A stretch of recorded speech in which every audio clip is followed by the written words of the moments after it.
hasil squad pick kita silakan sesuaikan dengan kondisi tim masing-masing karena kita nggak memperhatikan harganya gitu, murni dari potensi pemainnya gitu, dari segi statistik, dari segi eye test. Di 5 midfielder ini kita nggak ngambil salah ya. Emang agak anomali potensi. juga MU kalau di Old Trafford nih. Agak gimana gitu ya kalau tiba-tiba bisa kalah gitu. Theater of Dream soalnya. Theater of Dream, benar. Jadi pada tidur mungkin. Pada tidur, ke bawah mimpi. Kirain lagi mimpi, padahal lagi main bola, benar. Buset, peringkat pertama Scott. Emang peringkat pertama? Peringkat pertama, Kaget, kan? gol konversinya. Betul, banyak yang meremehkan. Jangan meremehkan Chelsea. Banyak banget King ya di Liga Inggris ini. Banyak banget King. Kenapa King City? Kan imbang. King Arsenal. Tapi City, kan King City. Karena imbang jadi King dua-duanya. Ya oke. Tapi yang beneran King kayak beneran City King deh. Mengakui. Tapi kalau saran Haaland tuh disarankan gak sih? Apanya? Buat jadi kapten. Masih nanya Jit. Kembali lagi di Pandit FPL bersama saya Scott Ubay. Sama saya Yazid. Salam Panah Hijau.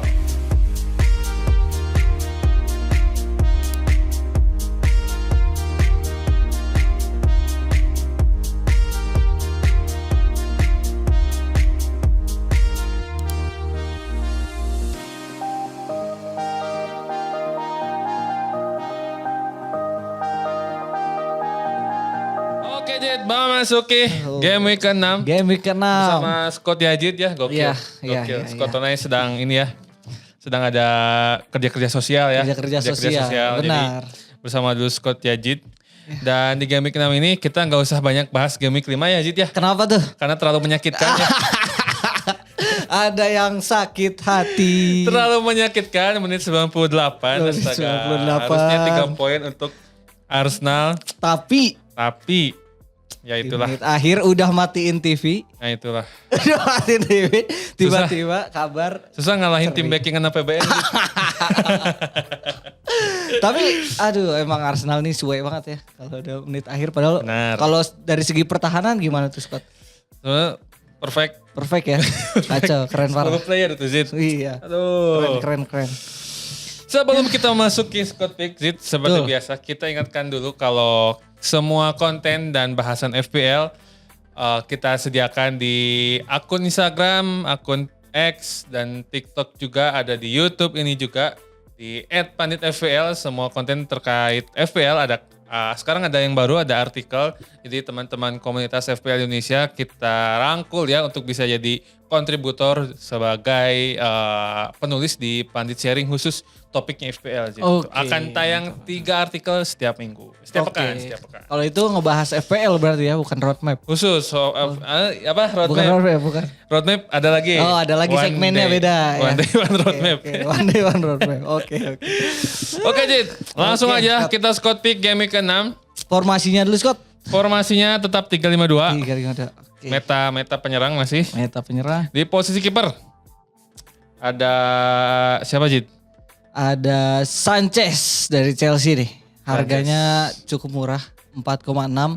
Dan Chelsea ini sebenarnya lagi lumayan bagus sebenarnya. Harga 4,6 untuk kiper itu middle. Zid. Iya sih, maaf middle. Teman-teman squad magang. Middle maksudnya dibanding tim kiper-kiper kayak Alisson gitu ya. Kalau aku kan soalnya pasti Alisson kalau aku. Alisson cedera. Alisson cedera. Cuman emang aku beberapa hari terakhir kagak dilihat nih Alissonnya nih. Oke.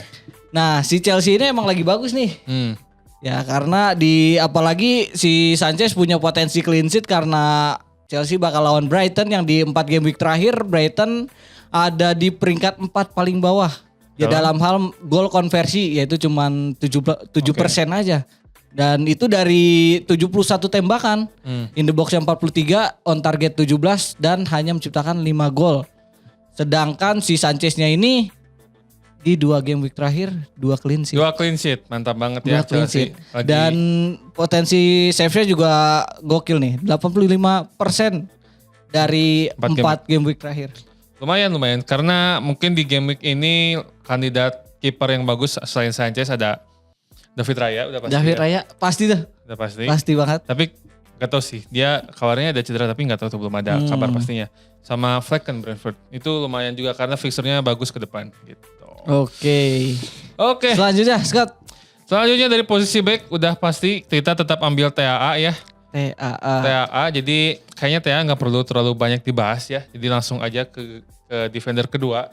Ini nama sebenarnya bukan nama baru sih. Di musim-musim sebelumnya ini udah terkenal sebenarnya. Gabriel ya. Gabriel. Ya, yang banyak berantem kemarin. Banyak berantem. Ya, selain Timber ya. Timber berantem. Kemarin juga dapat itu juga tuh, dilempar sama Haaland tuh. Oh iya, itu biasa. Lumayan lah itu ya.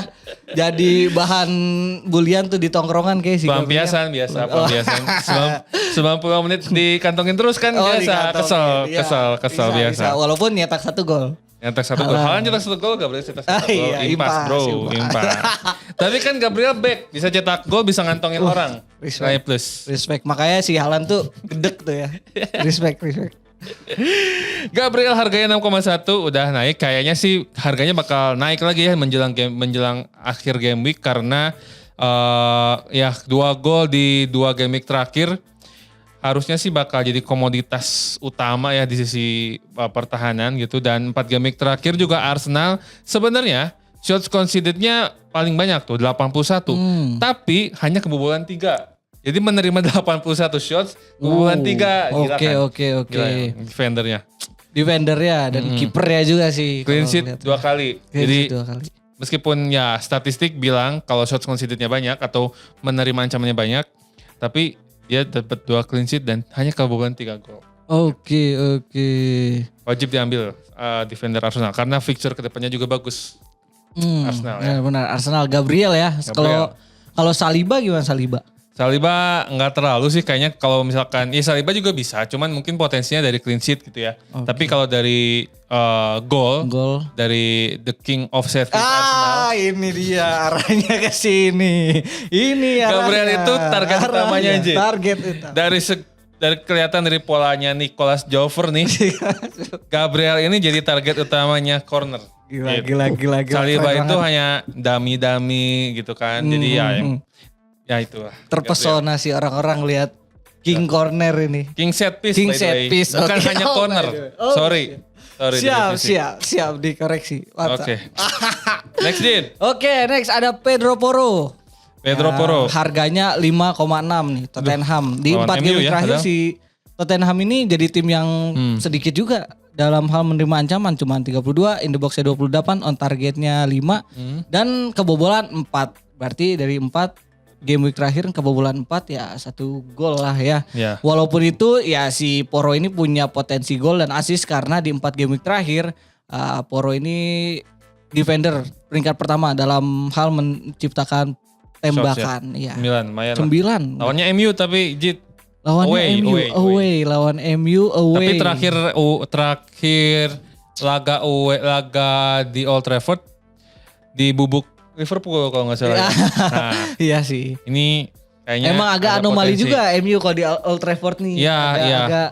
Agak gimana gitu ya kalau tiba-tiba bisa kalah Theater gitu. of Dream soalnya. Theater of Dream jadi benar. Jadi pada tidur mungkin. Ke bawah mimpi. Kirain lagi mimpi padahal lagi main bola benar. Aduh, sorry maaf. Next. Oke, next. Midfielder pertama. Kita ambil ini Luis Diaz. Salut sih.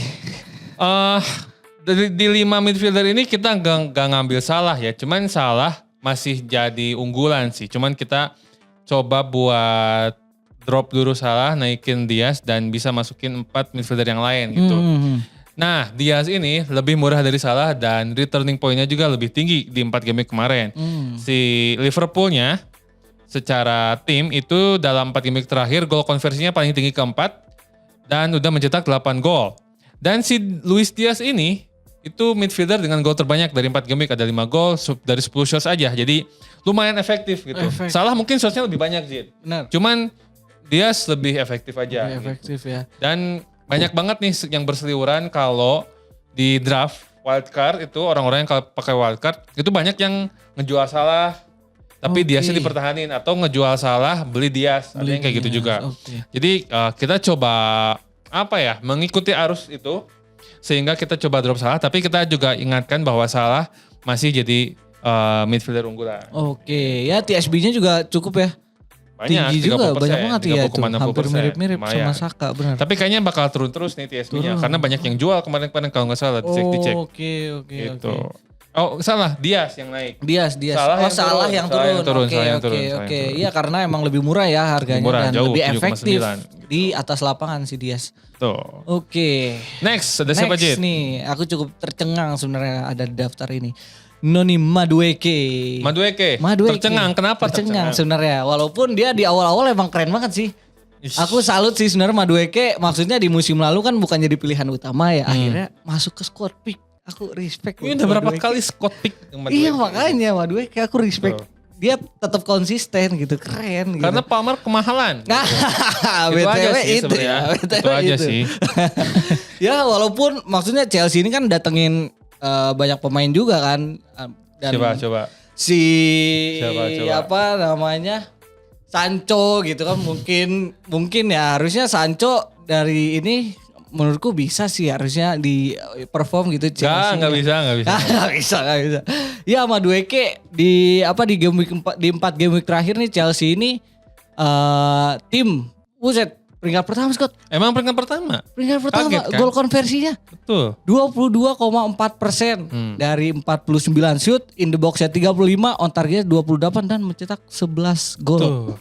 Banyak yang meremehkan. Jangan meremehkan Chelsea. Orang-orang tuh ngelihat Chelsea pas lagi di bawah aja emang. Tuh. Bener. Kadang-kadang Chelsea kan kayak kehidupan Jit untuk Chelsea kan kadang-kadang di bawah, kadang-kadang bawah banget gitu kan.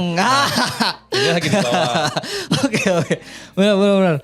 Nah, sedangkan di 4 game week terakhir, Madueke ini peringkat kedua ya dalam hal mencetak tembakan itu 14 tembakan, in the box 10, on targetnya 7 dan mencetak 3 gol dari 4 game week terakhir. Cukup keren. Keren banget. 3 gol 4 game week terakhir. Ya keren opsi lebih murah lah daripada Palmer. Kalau saya sih menurut saya sih pribadi Palmer terlalu mahal lah harga segitu meskipun penalti taker ya. Benar. Free kick juga udah berbagi sih sekarang, gak Palmer lagi. Ada kadang-kadang siapa. Jadi keunggulan Palmer hanya di penalti kick. Penalti kick ya, dan Madueke murah banget. Madueke lebih banyak shotsnya daripada Lebih Palmer. shotnya, betul. Itu dia Madueke. Selanjutnya Scott. Selanjutnya kita pilih ini lagi komoditas yang cukup banyak digandrungi, gokil digandrungi. Bad boy. Mbeumo dari Brentford ya. Hajim Mbeumo ini harganya 7,2 dengan TSB-nya masih 8% sih sekarang. Kayaknya sih di akhir game bakal naik terus ya. Dan lihat fixture-nya Brentford juga semakin menghijau ya. Jadi mungkin bisa jadi opsi jangka panjang juga. Kalau lihat secara tim, memang 4 game terakhir Brentford ini gol konversinya ke-7 paling tinggi. Ada 11,9% dan mencetak 5 gol. Lalu nanti lawannya West Ham yang hari-hari kebantai mulu nih kemarin. West Ham itu shots conceded-nya sering terancam peringkat kelima dari semua tim. Ada 70 shots dan udah kebobolan 7 gol dari 4 game week. Sementara Mbeumo itu udah mencetak 3 gol dari 6 on target. Dan dia juga penalti taker setelah si Ivan Toney pergi ke Arab. Betul. Dan yang menariknya bahwa Brentford kalau gak ada Ivan Toney justru lebih bagus, lebih produktif gitu. Oke. Orang-orang kan kepikiran kalau gak ada si Toney ini Mbeumo kayaknya kena nerf. Padahal enggak. Justru ketika gak ada Toney Brentford jadi lebih bagus. Mbeumo ya, iya kadang aku ngeliat juga si Wisa Wisa cedera aja. Iya. Wisa cedera. Oke. Mbeumo pilihan. The one and only. Oke, the one and only. Next, siapa? Ini dia gelandang yang sangat digandrungi. Enggak digandrungi kalau ini. Emang Bukayo Saka. Harganya 10 bos. Ya, Bukayo Saka, respect ini. Murah nih 10, mahal nih, mahal. Harganya 10 ya cukup mahal Arsenal. Dan TSB-nya 30 tapi Scott tinggi juga. Nah, potensi gol ya. Arsenal di 4 game week terakhir. Nomor 2 gol konversi 18,8% dari 32 tembakan, in the box 26 dan on targetnya 18 serta mencetak 5 gol. 6 gol dari 4 game week terakhir. Sedangkan lawannya si Leicester yang banyak juga terancam dengan 65 tembakan, in the box 50, on target 15 dan kebobolan 7 gol. Nah, si Saka ini potensi golnya juga ini karena dia penalti taker. Sedangkan untuk assist you know lah making set Gila, piece. betul. Cornernya kan dia yang megang. Corner yang dimegang, yang Iya, kiri tapi ya. Yang di kiri Yang ya. kanan kayaknya Declan Rice deh. kalau nggak salah. Oke, Declan Rice. Cuman emang kemarin juga aku ngeliat pas lawan City 2 kali tuh ancaman tuh dari cornernya Saka. Akurat kan? Akurat banget ke Kelihatan yang banget. jauh itu. Ininya polanya cornernya Arsenal kalau di kiri itu mengincar posisi di antara kiper dan tiang jauh. Udah itu tuh di situ. Itu dia. Tapi yang salutnya si Saka ini akurat. Betul, itu latihannya 7 juta kali 7 sehari. juta kali sekali itu. sehari. Apa enggak pas Iya. main game for apa gimana Makanya itu? udah hafal banget ya Hafal kayak banget. Keren. sudutnya, powernya gimana. Udah hafal banget itu mah. Hafal banget. Udah auto. Hafal banget itu dia ya. Pokoknya Saka langsung dari Scott Ubay. Oke, selanjutnya Scott. Next. Nah ini yang murah meriah ya. Kita ambil dari Bournemouth. Harganya 5,6 bernama Semenyo. Harganya 5,6 TSB 7,4%. Kenapa Semenyo? Karena dia bakal lawan Southampton. Southampton yang 4 game week terakhir shots conceded-nya ketika terbanyak ada 76 dan udah kebobolan 8 gol. Dan Semenyo secara individu itu shots-nya paling banyak dari semua midfielder. Ada 19 shots, cuman memang belum efektif, cuman 1 gol gitu. Jadi ya bisa jadi pilihan karena Semenyo harganya murah, jadi enabler juga mantap juga nih lawan Southampton soalnya. Gitu. Langsung sikat Semenyo. Okay. Next. Forward. Udah pasti Haaland udah. Udah lepas. Yang kedua lepas siapa itu dia? ya. Lepas tuh Haaland tuh ya. Haaland udah pasti. Gak usah dibahas lagi lah. Kesel juga liatnya. Udah pasti. Selanjutnya ada Oli Watkins. Sebenarnya dari musim kemarin ya Watkins sudah keren banget ya. Udah keren banget. Dan musim ini di 4 game week terakhir Aston Villa jadi tim dengan gol konversi peringkat 3. 17% di bawah Arsenal berarti ya. Tadi peringkat 2 Arsenal, peringkat 3-nya Aston Villa. Shootnya 47, in the box-nya 34, on targetnya 18 dan mencetak 8 gol dari 4 game week terakhir. Itu Aston Villa. Dan sedangkan untuk Watkins sendiri, dia di 4 game week terakhir adalah penyerang yang paling banyak membuat tembakan. Peringkat 2 maksudnya, in the box 13, on target 6 dan mencetak 3 gol. Lupa juga dia penalti taker memang. Cuman Aston Villa dari skuadnya kan agak berkurang ya kayak Diaby kan udah cabut. Iya benar. Terus Douglas juga. Douglas Luiz. Cuman ya penggantinya bagus-bagus juga sih.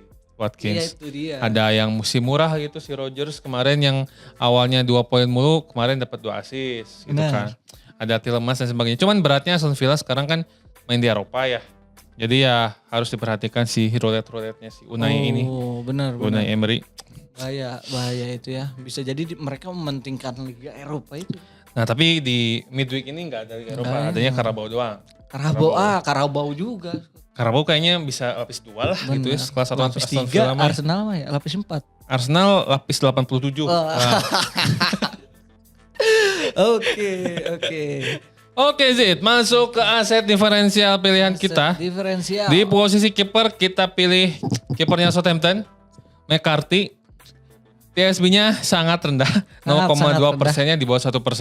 Kenapa kita pilih McCarthy? Karena tadi kita pilih Semenyo karena lawan Southampton. Nah sekarang di kipernya kebalikannya, kita pilih McCarthy karena lawannya Bournemouth yang goal conversion-nya sebenarnya nggak terlalu bagus, cuma 5,6%. Shots-nya 71 dan mencetak 4 gol.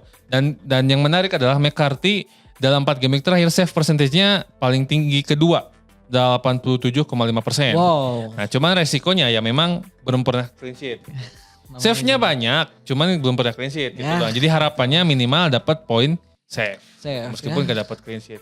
Namanya juga Southampton lah. Namanya juga Southampton dan pemain diferensial ya. Selalu ada risiko. Itu dia betul. Dia ada di defender siapa sih? Defender ada Lev Davis, Ipswich Town ya. Nah ini. Dia ini kalau gak salah defender dengan assist paling banyak di Championship kemarin kalau nggak salah. Iya betul.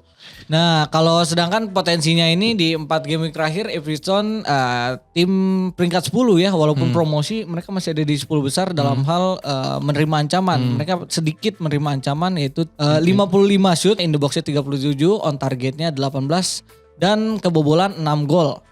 Sedangkan si Davis ini peringkat kedua di defender dalam hal creating chance. 7 peluang dia buat. Namun resikonya lawannya Aston Villa yang di 4 game week terakhir tadi 8 gol. Bahaya juga. Saya sih lumayan favorit yang Leif Davis karena nungguin nih momen paling tepat kapan kita pakai Leif Davis. Karena potensinya itu lumayan besar di Championship kalau nggak salah. Dia defender dengan assist paling banyak kalau nggak salah ya. Silahkan dicek teman-teman.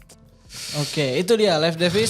Selanjutnya Scott. Selanjutnya dari posisi midfielder kita pilih Harvey Barnes dari Newcastle. Harganya 6,5. Ini lumayan mengejutkan juga Harvey Barnes karena kebanyakan orang pilih Gordon ya. Di midfieldernya Newcastle gitu. Sementara yang ternyata returning point-nya tinggi adalah Barnes gitu. Harvey Barnes 4 game terakhir itu midfielder dengan gol peringkat 3 paling banyak, ada 3 gol. Dia cetak 3 gol di 4 game terakhir. Shots-nya ada 10, on targetnya ada 3. Dan cuman risikonya nanti lawannya King City. Banyak banget King ya di Liga Inggris ini. Banyak banget King. Kenapa King City? Kan imbang. Arsenal. Tapi City, kan King City. Karena imbang jadi King dua-duanya. Ya oke. Tapi yang beneran King kayaknya. Beneran City King. deh. Mengakui setelah 2 musim berturut-turut. Harus objektif. Fans-fansnya kita sama klub harus objektif. Scott gitu. Ubay 2024. Betul. Yang beneran King itu City. Orang yang bilang King Arsenal tuh ngejek gitu. Bercanda tuh orang, bercanda. Oke. Lawannya City, jadi agak beresiko lah ngambil Barnes karena City, ya kita tahu City kayak gimana ya, kayak main Master League itu Pep Guardiola itu. Kuat banget ya. Kuat banget gitu. Walaupun digonta-ganti pemainnya nggak ngaruh mereka. Respect. Terakhir Jit, dari forward siapa nih diferensialnya? Diferensialnya yang terakhir adalah Darwin Núñez. Kemarin cetak 1 gol ya. Cetak 1 gol kemarin. Di 4 game terakhir Liverpool juga tim keempat. Paling gede nih gol konversi ya 12,7%. Shootnya 63, in the box 51 dan on targetnya 28. Liverpool juga kan nyetak 8 gol. Itu tadi. Cuman resikonya itu Darwin ini masih belum pasti jadi pilihan utama sih. Nah, karena awal-awal siapa pelatih baru Liverpool teh? Arne Slot. Arne Slot dia lebih pilih Jota ya. Lebih itu pilih Jota. Benar. Cuman karena Jota susah banget cetak gol, jadi tiba-tiba Núñez yang main. Gitu. Terus cetak gol, siapa tahu jadi reguler gitu kan. Emang Núñez ini King of Chaos, dia masuk buat gokil. Banyak muncul lagi King sekarang. Banyak Núñez. Banget King ya. King of Chaos.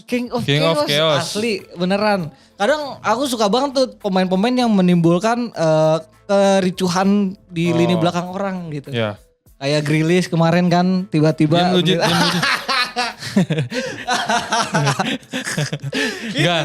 Itu bukan Grealishnya sih. Sebenarnya menit akhir kehilangan fokus, udah itu aja memang.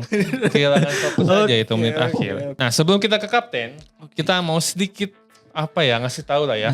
Bahwa squad pick kita ini benar-benar murni memperhatikan potensinya aja.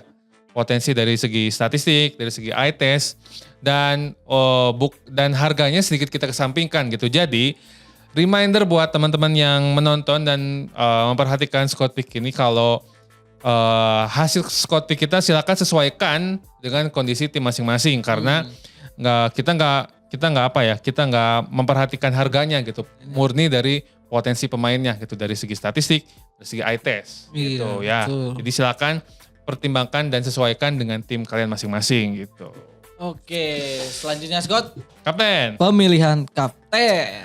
Kapten, saya lebih pilih siapa ya? 2,000 years later. Siapa ya? Lu dulu lah Jit lah. Oke, aku dulu ya. Kalau Haaland tuh agak gimana gitu ya, agak apa? Template gitu. Gokil. Agak template gitu. Si paling template. Kurang, aku tuh agak ngelihat Kapten Haaland tuh kayak template banget gitu orang-orang gitu. Oke, aku nyoba Trent Alexander-Arnold. Gokil, TAA. Asli. Mark Deadwood ya, Kapten TAA. Buat orang-orang yang nyoba berani beda anti mainstream gitu ya. Coba bisa ikut tim aku nih. Berarti sekarang kita pilih kapten selain Haaland aja lah gitu ya. Itu harusnya sih itu. Gitu ya. Iya, biar orang-orang kayak apa nih selain Haaland, bosan Haaland mulu gitu. TAA ya. TAA. Enggak sih, kalau TAA sih. Oh enggak. sih. Aduh. Kalau gue lebih ke Watkins. Tapi kalau saran Haaland tuh disarankan gak sih? Apanya? Buat jadi kapten. Masih nanya, Jid.